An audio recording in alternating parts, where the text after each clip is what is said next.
I want to ask you this question. If you're a bit of a gym junkie or a sports person, have you ever wondered how much your performance and results are controlled by your mind? Could strengthening your mind strengthen your body? Is there such a thing as neurological strength training? It's a phrase, isn't it? Neurological strength training. Get it here in 3 easy packages. When I see phrases like that, I often find they're a little too good to believe. But I think my next guests are going to tell me otherwise. Rowan O'Reilly is a wellness coach and founder of a group called Smart Bodies, Smarter Minds. And Kerry Robinson has been diagnosed with multiple sclerosis. And she reckons that there's something in this. Why so, Kerry? Well, it's happened to me. Tell me how. Well, I've had MS symptoms for 30 years. I was diagnosed, say, 23 years ago. And I've noticed in the last 12 months that my level of functionality has deteriorated at a faster rate than it had previously. Okay, how do you experience that? Describe what that might mean. My ability to walk for any distance. Yeah, people with MS tend to get paresthesia of the limbs, particular limbs in particular, and I find it happens in my ankles and my left leg. And I noticed this was getting more prevalent. I was having trouble walking any distance. And getting a bit worried about it because in 10 years' time, when I'm 71, I don't want to be in a wheelchair or walking with a frame. I want to keep doing what I'm doing, at least, if not better. So I applied to MS Australia for a gold scholarship. They give them out every year. They give out $25,000, $26,000, $3,000 scholarships to people with MS who apply for them. So I applied for one. What did that give you? $3,000. And what did you do with it? In the end, incidentally, I suppose I met Rowan down at Merriweather Baths where he has his training centre, and I got talking to him because he had a small plastic dinosaur amongst his other equipment, and that spoke to me. I'm an early childhood trained person, and when I saw this dinosaur, I thought, here's a person that's still in touch with his inner child. So I asked him what he used the dinosaur for, and he then explained to me that he uses it to give his clients something to focus on while they're participating in some of the activities and the poses and the movements that he programs for them to help build mental strength, coordination strength, and muscular strength. Wow, that's a fantastic story, Kerry. I'm glad you rang us about it and brought Rowan in to tell us about this bloody dinosaur. Rowan, what made you, as a wellness coach, whip a dinosaur into your repertoire? Well, first of all, thank you for having us in here. It's a great honour to be on ABC, and especially with Kerry. It's been a total honour to be on this journey with her. The dinosaur, it's an interesting... I have a range of tools, and the main thing about getting people stimulated or trying to correct neurological issues like what Kerry has is giving them something to focus on. So you're stimulating the brain, the nervous system, and the physicality at the same time. So that's a really different approach in the fact that you're not segmenting people into it's either a brain problem, it's a nervous system problem, or it's a physical problem. It's all of those three things interacting together.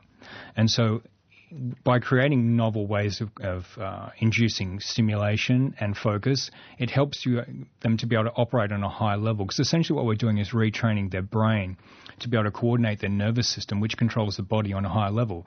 So, for example, if Kerry's having problems with her gait pattern, which is related to the way she walks, then we want to actually access the parts of the brain that coordinate that and get them operating on a higher level. So they're smarter, they're sharper, and they're able to function or orchestrate that movement on a higher level.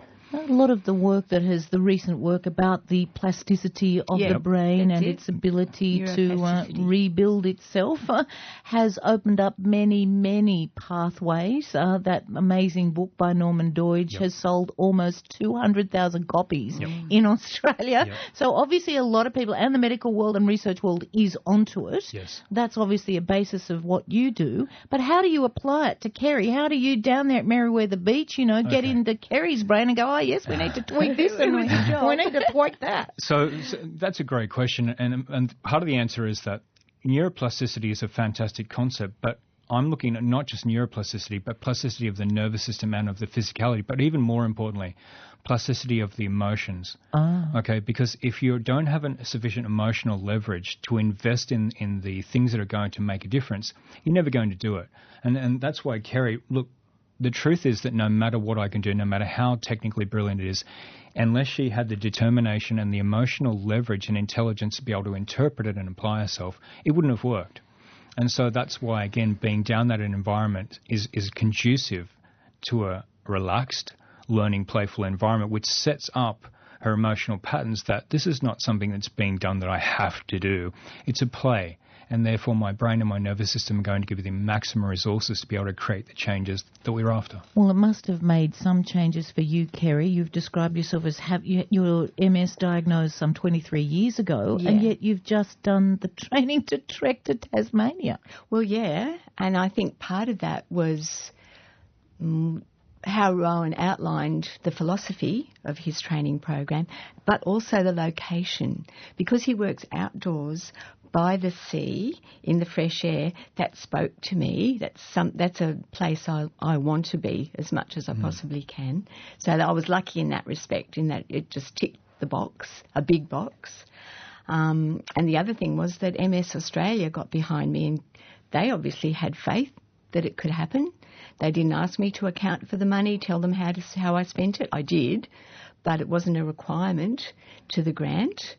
They just gave me the money, me and 25 other people. Amazing. All with our own goals and objectives, and said, off you go, we think you can do it. They had faith, and that has a big impact. Really? On your emotional content. Even though MS is a really debilitating physiological disease. Well, technically, it's a demyelinating disease, which means the insulation around the nerves that conduct the messages to the parts of the body are actually breaking down. But we actually, part of the intervention is that we do a thing called remyelination and supermyelination. So we're actually developing new pathways starting from the brain down, and then supermyelinating those pathways so that they're not only able to transmit information better to orchestrate the movement, but that they'll last longer. So we're not saying we can fix MS, but we can dramatically change the symptomology and how it feels. So we're doing the same things with things like motor neuron disease and brain injury. There's a lot of things that are possible to do that are not widely known, and a lot of it has to boil down to the fact that you have to set the emotions up. The emotions have to be in the right place, and so that you're accessing the subconscious in the way that it thinks, this is play, I really like to do this. So whenever you engage in these activities, that it's a form of play, and there's a willingness to do it, which is different than having a therapy forced upon you.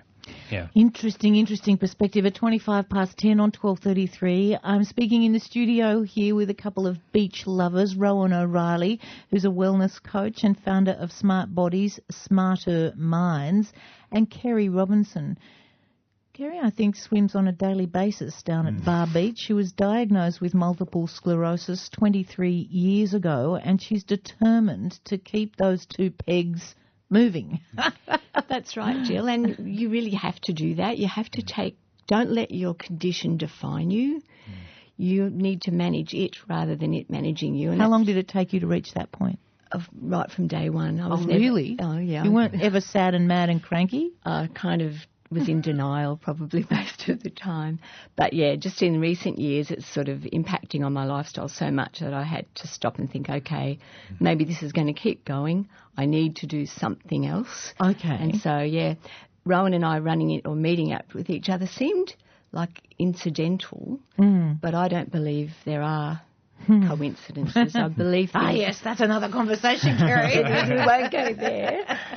But it's having that mindset. Yeah. And I had the mindset. And you were ready, yeah. His mindset overwhelms mine. He's got a stronger mindset than I have.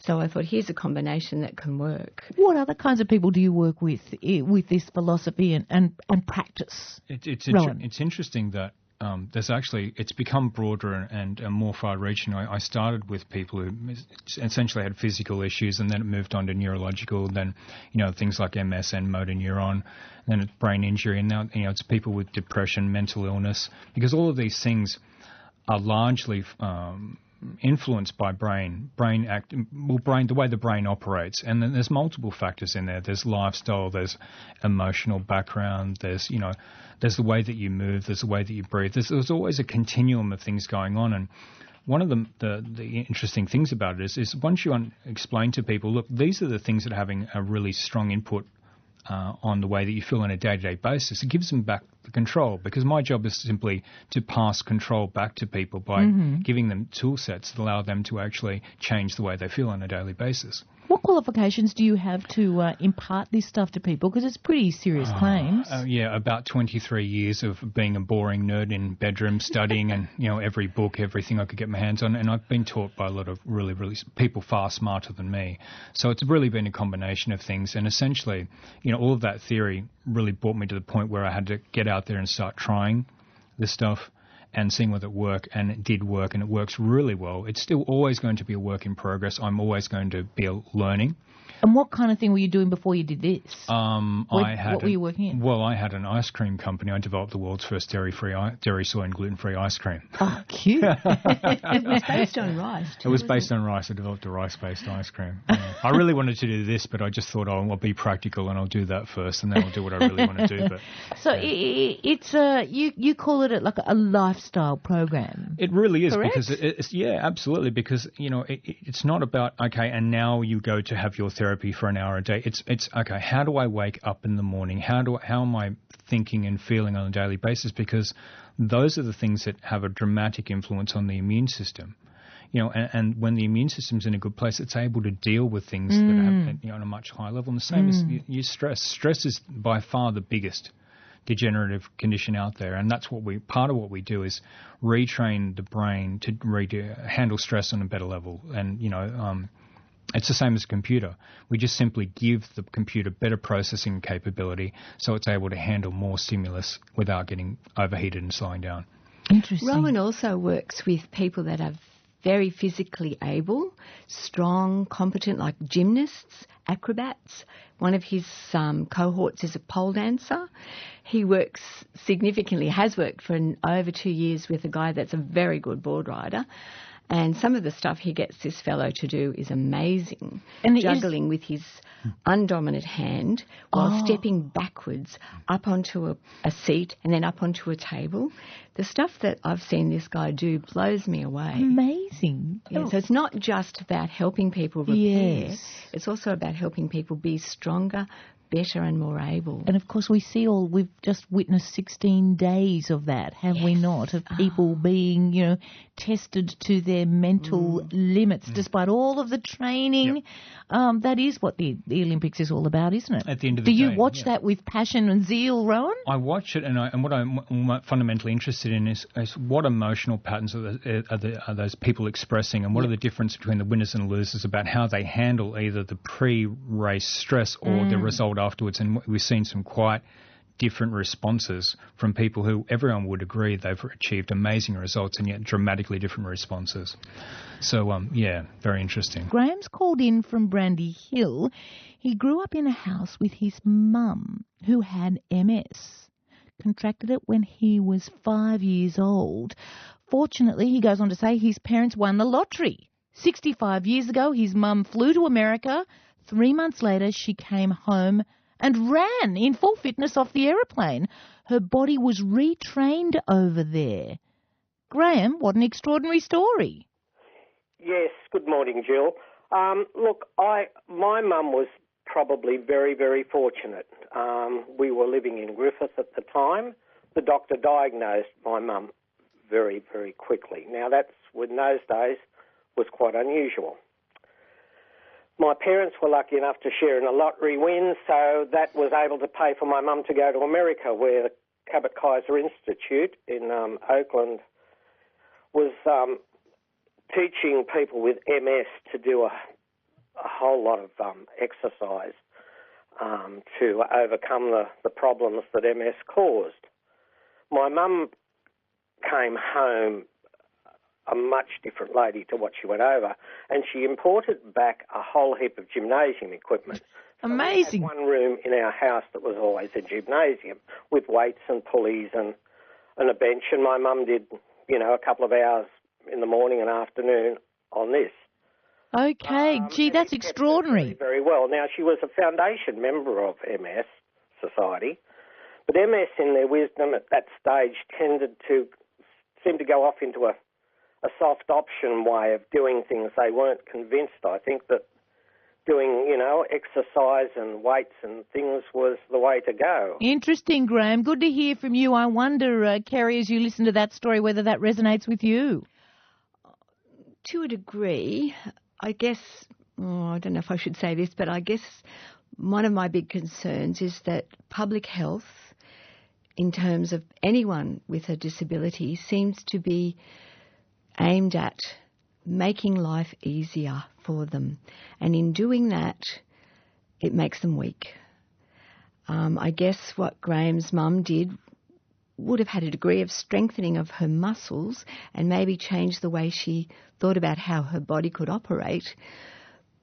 And I'm thinking that had she had the opportunity, could have taken it so much further had she had some more brain training stuff, things that maybe challenged the parts of her that were maybe actually dysfunctional, so that she could build that kind of neuronal bypass to the... I'm probably getting a bit complex. No. It kind of sits right in what we've been talking about, and it sort of sits right in relation to some other stuff that we've been talking about. I have a friend that I've been emailing. She has MS. She lives in Sydney, and she's been going to the MS Study Centre for 7 years and walking backwards on a treadmill for 15 minutes 3 times a week. And after 7 years, she doesn't get paresthesia of her ankles. She can walk forwards without losing the feeling and the action. I think 7 years is a tremendous waste of time. Oh, interesting. She could have fast-tracked that so much. And that's what you're finding in the work that you're doing now with Rowan. It's the way. I mean, I think Graham's mum was very out there that she went ahead and did what she did. Yeah, lucky you, Graham. Lucky your mum. That must have been an extraordinary to happen back then, to be so sick. Yep. Jackpot. Talk about using a lottery win to good ends. Yeah. Look, it's great to have you both in. This is a whole area of, our health and our philosophy and the way we look at the body that we've got and the solutions that we seek out. Rowan O'Reilly, smart bodies, smarter minds. Do you think that this whole area has got more parts of our lives and more lives to be engaged in? Absolutely. And I think the biggest thing we're seeing out there at the moment is a big trend towards mindfulness. And you're seeing a lot of stress-based mindfulness reduction courses. And what's being appreciated now that wasn't earlier on was that the way that you think and the way you feel have a dramatic effect on your overall physical health.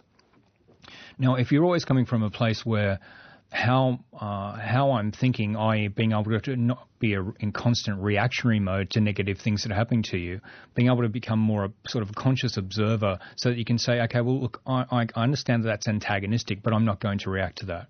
Because if you are in a reactionary zone consistently, then it's having an effect on your immune system. And if your immune system's got its guard lowered, then you're much more susceptible to getting sick, getting, a whole bunch of different things. And, so it's really got to come from my point of view, it's the internal stuff you can't see that's more important than the external stuff. And that's probably what Graham's mum did, because she took that opportunity and she said, right, I'm going to manage this. I'm not going to let it manage me. Yeah. Awesome stuff. Yeah. Awesome, Graham. Thank you so much for calling in from Brandy Hill.